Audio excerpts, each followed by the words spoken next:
പ്രിയമുള്ളവരെ നമസ്കാരം. ആക്ടർ ജയന്റെ മകൻ മുരളി ജയൻ എന്നുള്ളൊരു പാർട്ടിൻ്റെ 6ാമത്തെ അധ്യായമാണിത്. അപ്പോൾ 5ാമത്തെ അധ്യായത്തിൽ ഞാൻ പറഞ്ഞു അവിടെ അന്വേഷിച്ചു, ഇൻസ്ട്രക്ഷൻ ചെയ്തു, ഒരുപാട് കാര്യങ്ങൾ കിട്ടി എന്നൊക്കെ പറഞ്ഞ് ഇനിയും സന്തോഷമായിട്ടുള്ള വാർത്തകൾ തന്നെ ഉള്ളത്. ഈ കേസ് നമ്മുടെ കൊല്ലം ജില്ലാ കളക്ടർ എൻ ഡേവിഡ് ഏറ്റെടുത്തു. പരമാവധി ഹെൽപ്പ് ചെയ്യാൻ വേണ്ടി പറഞ്ഞു. ഇനി ഏകദേശം കാര്യങ്ങൾ നടക്കുന്നത് നമ്മുടെ ഡേവിഡിൻ്റെ അംഗീകാരത്തിലായിരിക്കും. താങ്ക് യു ഫോർ ജില്ലാ കളക്ടർ കൊല്ലം ജില്ല ഡേവിഡ്. പിന്നെ പറയുമ്പോഴത്തേക്ക് ഞാൻ ആദ്യം തന്നെ ഒരു കാര്യം പറഞ്ഞിരുന്നു, ഇതിൽ സത്യം ഉണ്ടെങ്കിൽ ഞാൻ തെളിയിക്കും.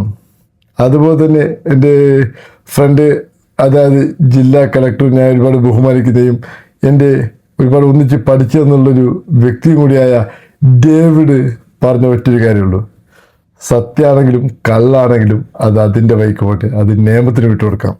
പക്ഷെ പറയുമ്പോഴത്തേക്ക് ഇപ്പം അത്യാവശ്യം ഒരുപാട് ഞാൻ വീഡിയോ കാര്യങ്ങളൊക്കെ കണ്ടിട്ടുണ്ട്. അത്യാവശ്യം ഈ DNA ടെസ്റ്റാണ്. അതിന് ഞാൻ ഈ മുമ്പത്തെ വീഡിയോയിലും ഒരു ഉറപ്പ് വന്നിരുന്നു, ഈ മാസം എന്തായാലും സക്സസ് ആവും. ഇന്ന് ഞാൻ പറയുന്നു 100% അല്ല 200% ഞാൻ പറയാം, ഈ മാസം അവസാനത്തിന് ഇതിനൊരു തീരുമാനം ഉണ്ടാവും. പിന്നൊരു കാര്യമുണ്ട്, ആദിത്യൻ എന്നൊരു വ്യക്തി DNA ടെസ്റ്റ് എടുക്കും, അത് കാര്യങ്ങളൊക്കെ ഞങ്ങൾ ഏറ്റു. പക്ഷെ പിന്നൊരു കാര്യമുള്ളത്, എനിക്ക് സത്യമാണോ അല്ല അറിയില്ല, ഒരുപാട് ആൾക്കാരെ പറഞ്ഞിട്ടുള്ളൊരു കാര്യമാണ്. എന്ത് പറയുമ്പോഴത്തേക്ക് ഇത് ജയൻ്റെ മകനാണെന്ന് ഒരുപാട് ആൾക്കാരൊക്കെ പറയുന്നുണ്ട്. ഇന്നും പറയുന്നുണ്ട്. ഏറ്റവും കൂടുതൽ 95% ആൾക്കാർ ഞാൻ പറഞ്ഞില്ല കമൻസിലൂടെ വരുന്നത് എന്താണ് തെളിയിക്കണം എന്ന് പറഞ്ഞേ ഉള്ളൂ. പക്ഷെ പറയുമ്പോഴത്തേക്ക് ഇത് അല്ലാതായാൽ ഏകദേശം ഒരു ചെറിയ ശിക്ഷ കിട്ടും. വേറെ കാര്യം, വഞ്ചന ശിക്ഷ കിട്ടും. അത് വലിയ പ്രയോറിറ്റിയുള്ള കാര്യങ്ങളൊന്നുമല്ല. പക്ഷേ ഒരുപാട് ഞാൻ വീഡിയോ ഇന്ന് നോക്കി, ഒരുപാട് കാര്യത്തിൽ അയാൾ പറയുന്നുണ്ട്, ഇതിൻ്റെ പേയ്മെൻറ്റ് ഞാൻ അടച്ചോളാം, അതല്ലാതെ എന്താ ശിക്ഷ ഉണ്ടെങ്കിൽ അതും ഞാൻ ഏറ്റെടുത്തോളാം 100% ആണെന്ന് പറഞ്ഞൊരു വാക്കിലാണ്. കാരണം പറയുമ്പോഴത്തേക്ക് ഇത് അവസാനം എന്തുകൊണ്ട് സംഭവിച്ചാൽ ചിലപ്പോൾ അയാൾ ജയിലിലായാൽ ആൾക്കാർ അവസാനം ഈ ഡോക്ടർ മിന്നൽ നിച്ചു ഇത് ഇങ്ങനെ കൊണ്ടുവന്നതൊക്കെ പറഞ്ഞേക്കേണ്ടത്. പക്ഷെ എനിക്കും ഒരു ഉറപ്പുണ്ട്, 99% ഇത് ജയൻ്റെ മകനാണ് മുരളി ജയൻ എന്നുള്ളൊരു ഉറപ്പുണ്ട്. കാരണം പറയുമ്പോഴത്തേക്ക് എനിക്കിങ്ങനെ ഉറപ്പിക്കാനുള്ള കാര്യങ്ങൾ നമ്മൾ ഓഡീഷൻ ഒരുപാട് ആൾക്കാർ എനിക്ക് പ്രശ്നം വിളിച്ച് പറഞ്ഞിട്ടുണ്ട്, ഒരുപാട് ആൾക്കാർ കമൻസ് അടിച്ചിട്ടുണ്ട് എന്താണ് തെളിയിക്കണമെന്ന്. നിങ്ങൾ തരുന്ന ഒരു ഫലമാണ്, നിങ്ങൾ തരുന്ന ഒരു കമൻസാണ് എനിക്ക് കൂടുതൽ ഊർജിതമായത്.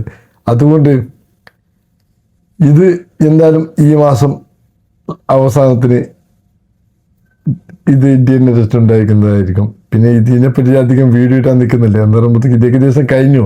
എൻ്റെ സെക്ഷൻ കഴിഞ്ഞു. എൻ്റെ സെക്ഷൻ എന്ന് പറയുമ്പോഴത്തേക്ക് ഒരു 5-6 വരുന്ന 3 ഇത് 6ാം പാട്ടല്ല, ഇത് 6ാമത്തെ വീഡിയോ ഇട്ടു. അതല്ലാതെ കുറച്ച് ഉദ്യോഗസ്ഥന്മാർ കൊണ്ട് ഞാൻ അന്വേഷിപ്പിച്ചു. അങ്ങനെ ഒരുപാട് കാര്യങ്ങൾ ഞാൻ ചെയ്തിട്ടാണ് ഇത് ജില്ലാ കളക്ടർക്കാണ് അവസാനം 36 പേജുള്ളൊരു പേപ്പറാണ് ഞാൻ സമർപ്പിച്ചത്. അതാണ് സംഭവം. പിന്നെ പറയുമ്പോഴത്തേക്ക് 3-4 വീഡിയോ ക്ലിപ്പ് ഉണ്ട്. അതും പറയുമ്പോൾ തെളിവായിച്ച് അവിടെ കുറച്ച് ആൾക്കാർക്ക് അവർക്കൊരു ബുദ്ധിമുട്ടും വരില്ല, ഞാൻ ഉറപ്പ് പറഞ്ഞിട്ടാണ് അവരെ കൊണ്ട് ചോദിച്ച കാര്യങ്ങളൊക്കെ. പക്ഷെ പറയുമ്പോഴത്തേക്ക് ഇത് അത്ഭുതപ്പെടുത്തുന്നത് പറയുമ്പോഴത്തേക്ക് എൻ്റെ വീഡിയോ റെക്കോർഡുണ്ട്, പക്ഷെ ഞാൻ വെളിപ്പെടുത്തിയില്ല. ഇത് എനിക്കൊരു അത്ഭുതപ്പെടുത്തുന്ന ഒരു കാര്യം എന്ന് പറയുമ്പോഴത്തേക്ക് ഇത് കൊല്ലം ജില്ലയിൽ ഒരു ബീച്ച് സെല്ലിൽ ഇത് ജയൻ അറിയുന്ന ഒരു വീട്ടിലേക്കാണ് ചെന്നത്, ഒരാൾ കൊണ്ടുപോയത്. ഏകദേശം അറിയുന്ന ഒരു കാര്യം, അവിടെ ഒരു കടപ്പുറ ആ സൈഡുള്ള ഒരു അമ്മച്ചി ചെല്ലുമ്പോഴത്തേക്ക് ഒരു 85-90 വയസ്സിൻ്റെ അകത്ത് സംസാരിക്കാനൊക്കെ കഴിയുന്നുണ്ട്, പഴയ ആരോഗ്യം. അവർ പറഞ്ഞ ഒരു വാക്കുണ്ട്, മോനെ എനിക്കറിയുന്നത്ര ഇവിടെ ആർക്കും അറിയില്ല, ജയൻ്റെ വീടായിട്ട് എനിക്ക് ബന്ധമുള്ളത്ര നിങ്ങൾക്കും അറിയില്ല, അതിൽ മുരളിൻ്റെ അമ്മയെ ബന്ധമുള്ളത് നിങ്ങൾക്ക് അറിയാം, ഈ വേറെ ആർക്കും ബന്ധമില്ല. പക്ഷെ ഞാൻ പറയുന്നു മോനെ, അതെന്ന് പറയുമ്പോഴത്തേക്ക് ജയൻ്റെ മകൻ തന്നെയാണ് 100% ഉറപ്പിച്ചിട്ട് പറയുന്നൊരു കാര്യമാണ്. ആ ക്ലിപ്പും കൂടിയാണ് ഈ ജില്ലാ കളക്ടർക്ക് കൊടുത്തിട്ടാകുമ്പോഴത്തേക്കാണ് അയാൾ അത്ഭുതപ്പെട്ടത്. അയാൾ പറഞ്ഞത് ഇതുപോലത്തെ ഒരാൾ മുമ്പേ ഇറങ്ങിയിരുന്നെങ്കിൽ ഈ പാവത്തിന് മുമ്പേ നീതി കിട്ടിയേനേന്ന്. പക്ഷെ ഞാൻ ഒരുപാട് ആൾക്കാർ മിസ്യൂസ് ചെയ്തു. സംഭവം പറയുമ്പോഴത്തേക്ക് ഒരുപാട് ആൾക്കാർ ഇൻ്റർവ്യൂ എടുത്തു, അവർക്ക് വ്യൂസ് കിട്ടി, അങ്ങനെ ആയിട്ട് പോയതാണ്. ഇതിന് കാര്യമായിട്ട് ആരും ഏർപ്പെടുത്തില്ല. ഉദാഹരണത്തിന് ഒരു കളിയാക്കുന്ന രീതിയിലാണ് ആൾക്കാർക്ക് ഇടപെട്ടത് മുമ്പ്. ഒരുപാട് ഞാൻ ഇൻ്റർവ്യൂ ഒരുപാട് നോക്കി, അതിലൊക്കെ പറയുമ്പോഴത്തേക്ക് ഇൻ്റർവ്യൂ ചെയ്യുക, ഒരു ഗസ്റ്റായിട്ട് വരിക, ഇൻ്റർവ്യൂ ചെയ്യാൻ പോവുക, അതല്ലാതെ അതിൻ്റെ അപ്പുറമൊന്നും നോക്കിയില്ലായിരുന്നു. അത് വേറെ കാര്യം. പക്ഷെ പറയുമ്പോഴത്തേക്ക് ഇതും പറയുമ്പോൾ ഞാൻ എനിക്ക് ഇറങ്ങാനുള്ള ഒരു കാരണം എന്നെ പറയുമ്പോഴത്തേക്ക് ഒരുപാട് ആൾക്കാർ റിക്വസ്റ്റ് മൂലമാണ് ഇറങ്ങിയത്. അല്ലാതെ ഇങ്ങനത്തെ ഒരു കേസ് ഞാൻ ഇത് ആദ്യമായിട്ട് എൻ്റെ എക്സ്പീരിയൻസിൽ എനിക്ക് പറയുമ്പോഴത്തേക്ക് 9 വർഷത്തെ എക്സ്പീരിയൻസ് ഉണ്ട്. ഈ 9 വർഷത്തെ ഈ എക്സ്പീരിയൻസിൽ ഇത് ആദ്യമായിട്ടാണ് ഇങ്ങനത്തെ ഒരു കേസിലേക്ക് ഇറങ്ങിയത്. എന്നാലും ഇതും വിജയിക്കട്ടെ എന്ന് ഞാൻ പറയുമ്പോഴത്തേക്ക് 14 വരെ കേസ് അറ്റൻഡ് ചെയ്തിട്ടുണ്ട്. അതിൽ 12 സക്സസ് ആയിട്ടുള്ളൂ, 2 ഫ്ലോപ്പ് ആയിട്ടുണ്ട്. അപ്പോൾ 15ാമത്തെ കേസാണ് ഇത് ഫ്ലോപ്പ് ആയെങ്കിലും ഒരു കുഴപ്പമില്ല എനിക്ക്. എന്തായാലും മൂന്നാമത്തെ ഒരു കാര്യങ്ങളാണ് അത് വലിയ പ്രശ്നങ്ങളൊന്നുമില്ല. ഇപ്പോൾ നമ്മൾ ഏറ്റെടുത്ത എല്ലാ കേസും തെളിയണമെന്നൊന്നുമില്ല, അത് എവിടെയില്ല. ഉദാഹരണത്തിന് ലോയർ, ആ ലോയർ എടുത്ത എല്ലാ കേസും തെളിയാനില്ല. പക്ഷേ എനിക്ക് ഒരേ ഒരു കാര്യമുള്ളൂ, സത്യങ്ങൾ തെളിയണം.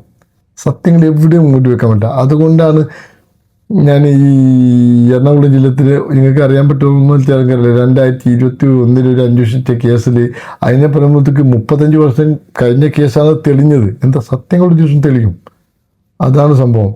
അപ്പോൾ എല്ലാവരും ഒരുപാട് ആൾക്കാർ കമൻസിലായാലും ഒരുപാട് ആൾക്കാരും നമുക്ക് സപ്പോർട്ട് ചെയ്തിട്ടുണ്ട്. അതൊരിക്കലും മറക്കാൻ പറ്റില്ല. ഒരുപാട് ന്യായത്തിന് വേണ്ടി സപ്പോർട്ട് ചെയ്യുന്ന ആൾക്കാർ കൂടെ എപ്പോഴും നമ്മളുണ്ട്, ന്യായത്തിന് മാത്രമേ. അതാണ് സംഭവം. അപ്പോൾ ഞാൻ ചുരുക്കുന്നു. നന്ദി, നമസ്കാരം. എല്ലാവരും സബ്സ്ക്രൈബ് ചെയ്യണം, ലൈക്ക് ചെയ്യണം, ഷെയർ ചെയ്യണം. നിങ്ങളുടെ കമൻസ് അത് മസ്റ്റായിട്ട് അറിയിക്കണം. അത് എന്തായാലും കുഴപ്പമില്ല, എന്നുവെച്ചാൽ ബാഡായിട്ടൊന്നുമില്ല എല്ലാ കാര്യത്തും. ഓക്കെ, നന്ദി, നമസ്കാരം.